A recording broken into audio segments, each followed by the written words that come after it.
As much as I was employed at that point, I always felt like there was something missing. Where you create your own working hours and the freedom. I think that's where most of the motivation came from.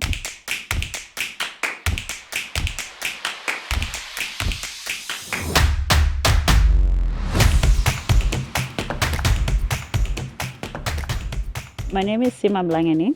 I'm the founder of Biocol Hygiene. We are a company that does manufacturing of cleaning chemicals, and we do have a couple of products as well in the line of cleaning, like the machinery, the equipment, and the brushware, as well as paper products. That is your regular toilet paper. We are in Kommersdal Friedels, just next to Document Warehouse. Us being with Nedbank was sort of like an accident, let's say. We used to bank with SME Bank.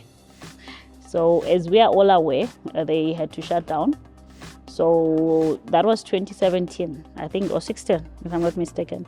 So that's when we decided to try Nedbank as a bank, which was a good trial run, because so far we are happy with the service that they're giving.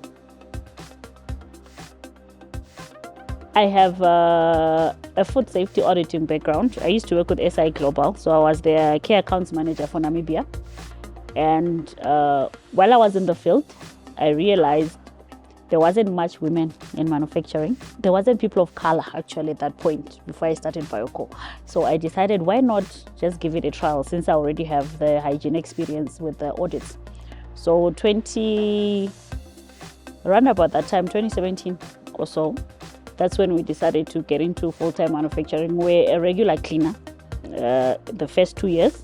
So I think you remember there was a time where there was a huge turnaround where a lot of cleaning companies closed. So most of our clients at that time that we're cleaning for decided they wanted to do it in-house, meaning they didn't need external companies that are doing the service for them. So I took that as an opportunity to say, okay, why not just give people something they consume? I mean, we all shower every day and we wash our dishes every day. So that's when I decided we will get into full-time manufacturing. I come from a family of women who work on their own. So as much as I was employed at that point, I always felt like there was something missing. Where you create your own working hours and the freedom. I think that's where most of the motivation came from. Not knowing where to get a solution. I think most people don't understand how much you get a kick out of solving an issue. Like if you have a difficult client, or you can't get certain equipment, or you are struggling with the stuff, it gives you a certain kick to feel like you can get things done when all that is sorted. So it's a journey. I wouldn't say it's an easy thing. So hence, I always have a statement to say, entrepreneurship is not for sweethearts. By that I mean it's not for someone who's soft somehow, because there's a lot of difficult decisions that you need to make if you are intending to grow, that is.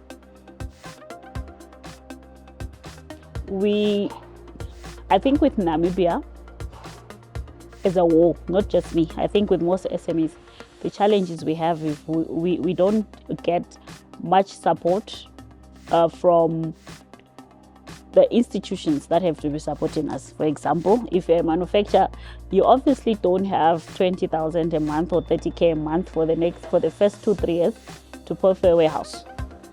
So meaning if government somehow and Ministry of Trade has a way to assist with affordable warehousing using NI, I think it's NI, NIDA, I think, yeah, NIDA, because I understand NIDA is the government entity that deals with government properties.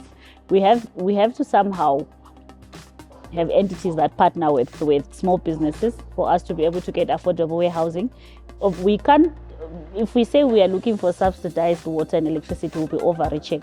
But I think the most challenge we have is warehousing and space to actually operate from, because it's very, very difficult for you to start and then suddenly, if I pay 25,000 for warehousing, the first 4 months that is 100,000.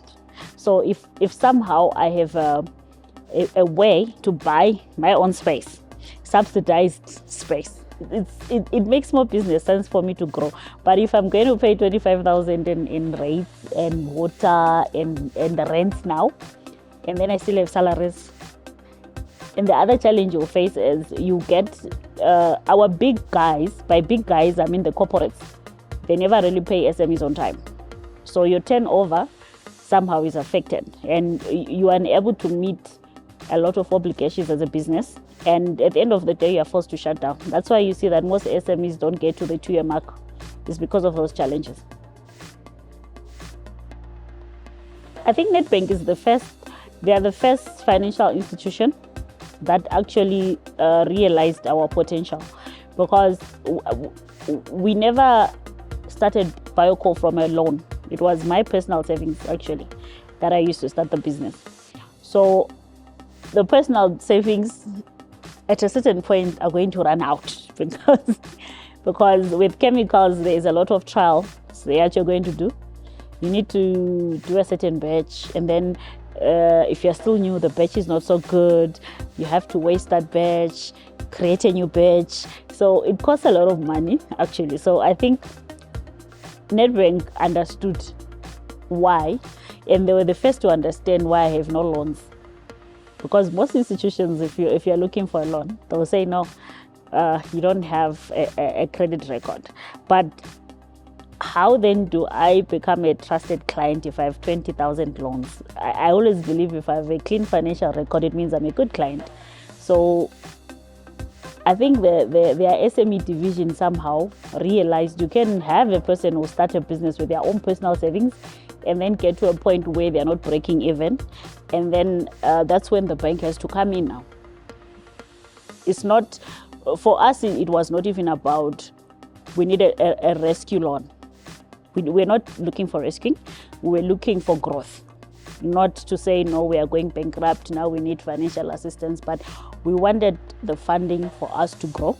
And they came in on board, which I think is a plus for us, because it's very, very, very difficult for any SME to survive, especially in this country, considering we're a population of 3 people. By 3 people, I mean we're only 3 million. So it's difficult to start a business and then you say you stay stable based on your clientele, because every day there's a new person trying to create any product that you are creating yourself. So it makes it difficult in terms of the competition.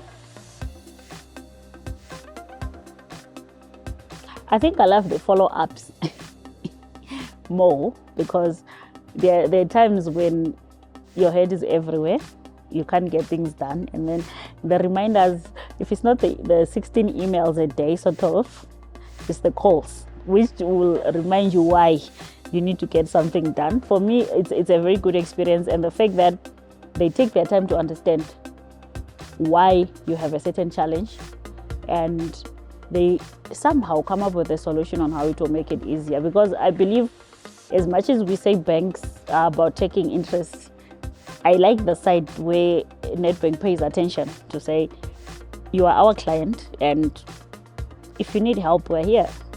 So I've got the best experience so far. Everybody always says work hard. That's not the truth, because you can work as hard as you can and still get nothing out of working hard. So I'll say work smart, because if you work smart, you are looking at what's the pros and cons of your line that you're trying to create. Who's your competition? What is their weakness? That is working smart. What can you do better than what your competitor is doing? And if you're still small, it's not necessary to have unnecessary financial attachments. By attachments, I mean with SMEs we have a challenge where majority of us, if you have, let's say, a big contract, before you fulfill the contract, you bought the unnecessary, which has nothing to do with the contract. For example, you don't really need a luxurious vehicle because half the time you're working. So you don't need a Maybach or any other fancy thing. I have no idea what else is fancy that other SMEs like. But if you live within, I think the more you make, live within the same means you had prior. Like, for say example, if you earn 20,000, 30,000 a month, if you could survive with the 15 and then you have an increase to 30, stay on the 15, because the extra 15 is the one you invest and then you keep living on the 15. You basically have no reason to say, okay, now that I earn 30, I'm going to change the type of car I drive, or I'm going to increase stuff. Because remember, the aim is to make business, is to make profit. It's not for you to say, I've made 5% profit, so I think I deserve a Benz, or I think I deserve a new house. But if you're looking at growth, you will say, if I'm earning that 30 for the next 5 years, if I'm investing that 15 and still living on the 15 I was earning prior, in 5 years you'd have made more. So I think when most SMEs understand that concept, that you are looking for money, you're not there to impress anybody.